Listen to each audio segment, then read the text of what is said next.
Kabubukas ko lang ng live sa NBA, ito agad ang nakita kong eksena sa NBA na kung saan sinakal ni Draymond Green si Rudy Gobert.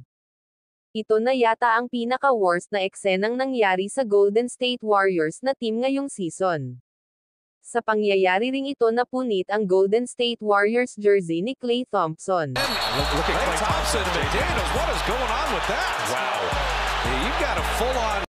Ito'y sumiklab umpisa pa lang ng first quarter, isa-isahin natin ta mga lodi dito sa play nato. Hinawakan ni Klay Thompson ang jersey ni McDaniels at hindi niya ito tinantanan at bilang ganti ni McDaniels ay hinailan niya ang jersey ni Klay Thompson hanggang sa mapunit ito. Dito na nagsilapit ang mga player ng magkabilaang team at inawat ang dalawa at si Rudy Gobert na umaawat lang kay Klay Thompson ay biglang sinakal ni Draymond Green. Naawat naman si Klay Thompson at McDaniels pero si Draymond